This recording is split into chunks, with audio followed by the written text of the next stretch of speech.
Hello guys, welcome to precision classes. आज हम class 10th CBSE board का एक नया चैप्टर स्टार्ट कर रहे हैं जिसका नाम है पॉलिनोमियल्स। आप लोगों ने क्लास 9th में भी पॉलिनोमियल्स पढ़ा हुआ है, तो आई होप कि आपको इसकी बेसिक चीजें पता होंगी। बट डोंट वरी, अगर आपको नहीं पता है तो हम यहाँ पर बिल्कुल जीरो लेवल से स्टार्ट करेंगे। तो लेट्स स्टार्ट आवर चैप्टर। तो पॉलिनोमियल्स की अगर हम बात करें सबसे पहले, तो जो पॉलिनोमियल्स होते हैं इसके नाम से इसका मीनिंग पता चल रहा है, जिसमें पोली मीन्स होता है मैनी, एंड यहाँ पर नोमियल्स जो वर्ड है इसका मतलब होता है टर्म्स। तो आप लोगों ने एल्जेब्रिक एक्सप्रेशन पढ़ी हुई है, आप लोग सब फेमिलियर हैं एल्जेब्रिक एक्सप्रेशन से। एल्जेब्रिक एक्सप्रेशन के अंदर दो चीजें यूज की जाती हैं, एक होता है कांस्टेंट और दूसरा इसमें यूज किया जाता है वेरिएबल्स। तो जब हम कांस्टेंट और वेरिएबल्स में कोई मैथमेटिकल रिलेशन रिप्रेजेंट करते हैं, कोई उसमें मैथमेटिकल ऑपरेशन करते हैं, जैसे कि हम उसमें प्लस करें, माइनस करें, मल्टीप्लाई या divide, means addition, subtraction, multiplication या डिवीजन, तो वहां पर एक टर्म बनती है। और इसका एग्जांपल जैसे आप देख सकते हैं कि 4 + x हमारे पास है, तो हम इसे एक टर्म क्लासिफाई करेंगे। बट क्योंकि इसके अंदर जो वेरिएबल है, इस वेरिएबल को हम डिफरेंट डिफरेंट पावर्स के बेसिस पे अलग अलग पॉलिनोमियल्स में कैटेगराइज करते हैं। जैसे कि आप देख सकते हैं, सबसे पहले हम टर्म्स के बेसिस पे अगर क्लासिफिकेशन करें पॉलिनोमियल्स का, तो हम टर्म्स को monomial, binomial, trinomial and multinomial में क्लासिफिकेशन करते हैं। तो अगर कभी भी किसी टर्म में प्लस या फिर माइनस का साइन अगर इन्वॉल्व्ड नहीं है, तो वहां पर हमेशा मोनोमियल टर्म बनेगी। मोनोमियल के अंदर क्या करते हैं हम कि अगर आपके पास दो या दो से ज्यादा वेरिएबल्स हैं, कांस्टेंट हैं, उन सबको एक साथ लिख दिया जाता है। इट मींस आप उसमें मल्टीप्लिकेशन परफॉर्म कर सकते हो, आप उसमें डिवीजन परफॉर्म कर सकते हो, बट आप वहां पर एडिशन और सब्ट्रैक्शन परफॉर्म नहीं कर सकते।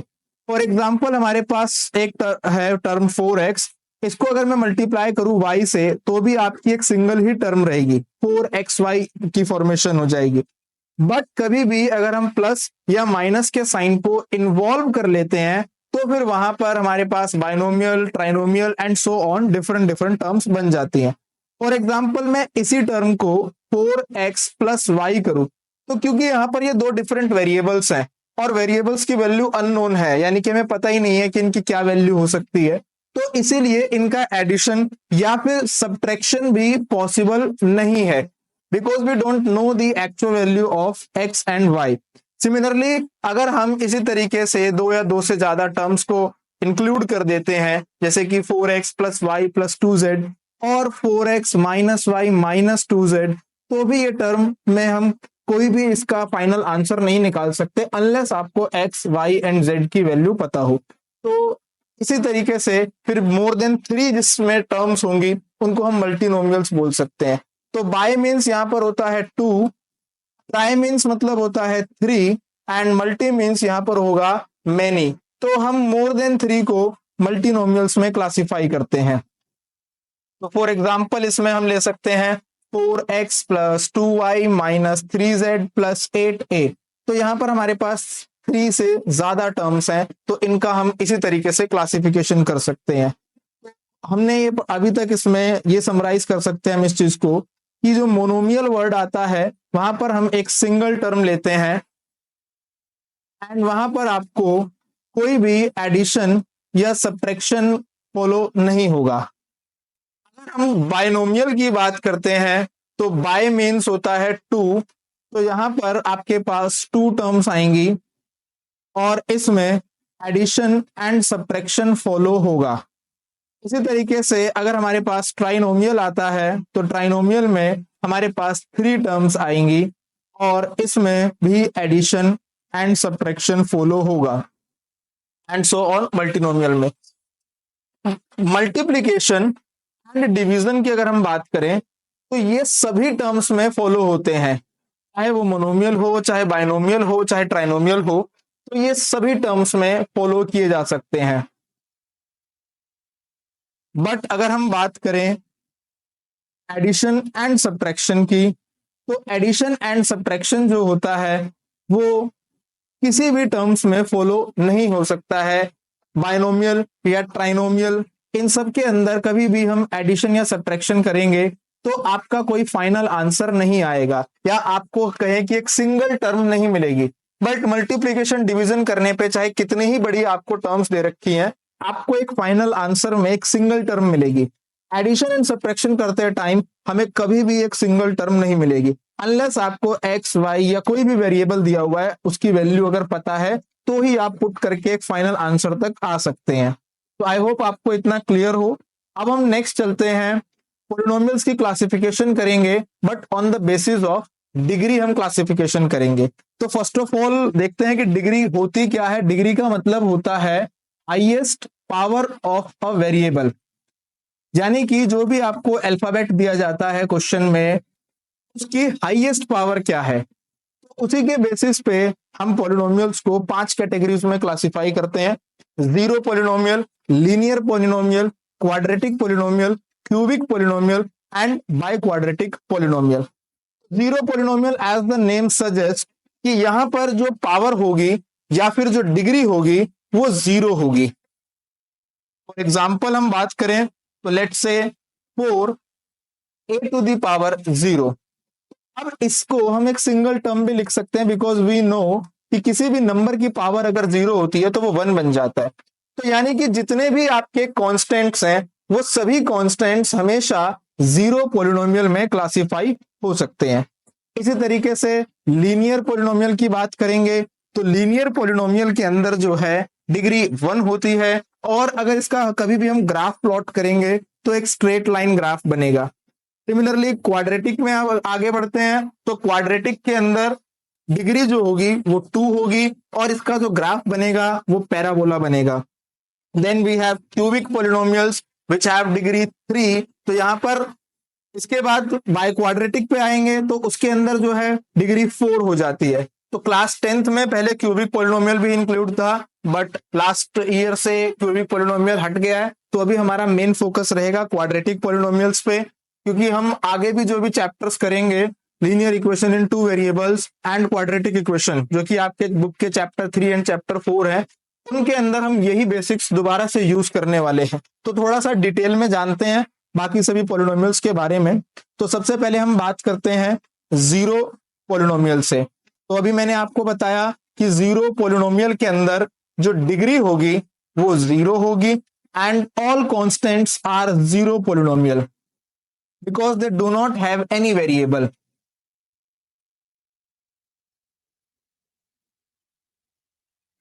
Next we have linear polynomial. तो लीनियर पॉलिनोमियल के अंदर जो डिग्री होगी वो 1 होगी, और अगर हम जनरल फॉर्म की बात करें तो जनरल फॉर्म इसकी होगी ax plus b where a and b are constants. अब इसका अगर हम एग्जांपल देखते हैं तो जैसे कि 2x प्लस 3, और अगर इसी को 2 वेरिएबल्स में कन्वर्ट करना है तो 2x प्लस 3y। इन सभी के अंदर जो भी हमारे पास वेरिएबल है उस वेरिएबल की जो हाईएस्ट पावर यहां पर आई है वो पावर 1 आई है। तो किसी भी वेरिएबल के ऊपर अगर कोई पावर मेंशन नहीं है तो वहां पर पावर 1 एज्यूम कर ली जाती है।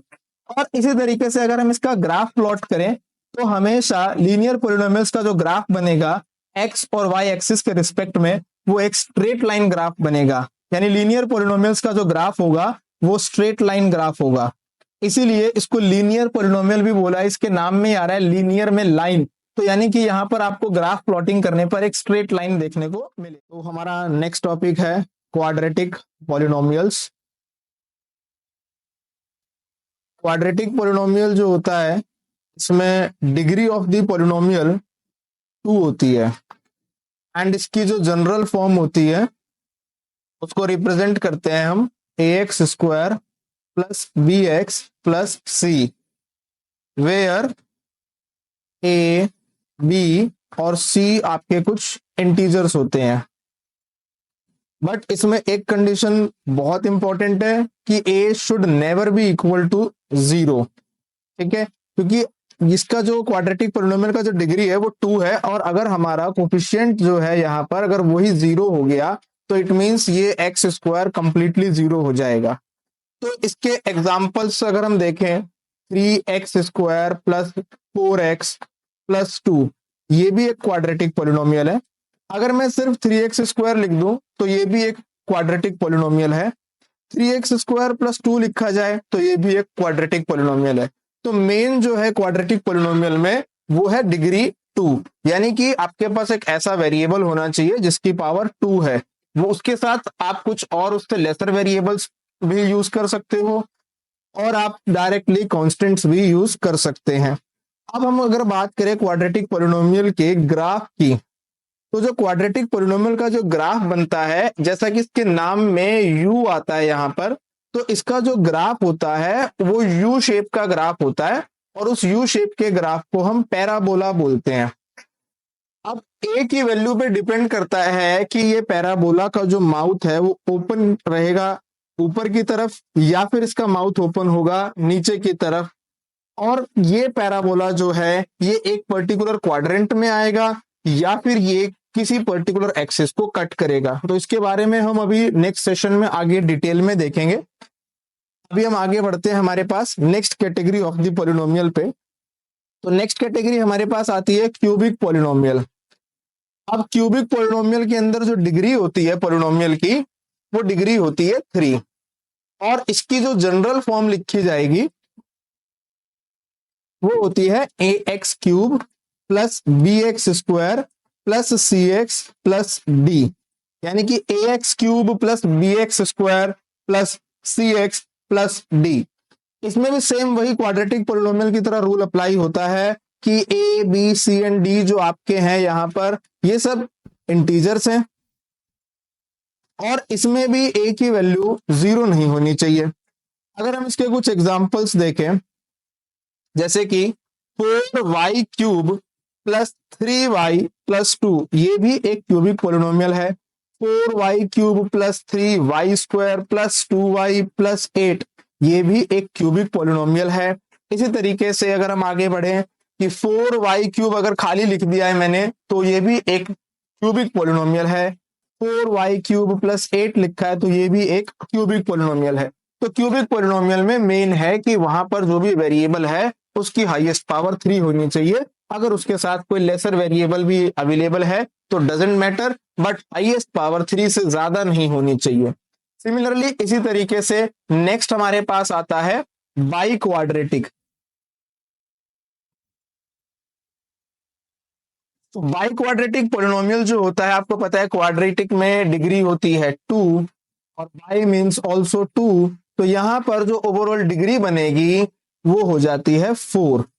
इसकी जनरल फॉर्म को हम रिप्रेजेंट कर सकते हैं ax4 plus bx³ plus cx² plus dx plus e। Same इसमें भी वही है कि a b c d e जितने भी हैं सब आपके इंटीजर्स होंगे एंड इसमें भी a की वैल्यू 0 नहीं होनी चाहिए। एंड एग्जाम्पल में अगर हम बात करें 8t की पावर 4 प्लस 2t की पावर 3 प्लस 3t की पावर 2 प्लस 4t प्लस 6, पूरा ये भी एक क्वाड्रेटिक बाई क्वाड्रेटिक पॉलिनोमियल है। अगर सिर्फ 8t की पावर 4 लिखा जाता है तो वो भी एक बाई क्वाड्रेटिक पॉलिनोमियल है। तो हमारे क्लास 10th में अब सिर्फ क्वाड्रेटिक पॉलिनोमियल रह गया है, क्योंकि पॉलिनोमियल सिलेबस से हट गया है इस बार। तो अभी हम क्वाड्रेटिक पॉलिनोमियल के ही ग्राफ्स के बारे में थोड़ा डिटेल में देखेंगे। आई होप गाइज आज का सेशन आपको पसंद आया हो। आज की वीडियो में इतना ही। नेक्स्ट सेशन में हम बोर्ड में आने वाले टॉपिक्स एंड क्वेश्चंस को टारगेट करेंगे। अगर आज के सेशन में आपका कोई डाउट रह गया है तो आप हमें कमेंट में बताइए। तब तक के लिए बाय बाय, टेक केयर, मिलते हैं नेक्स्ट सेशन में वेरी सून।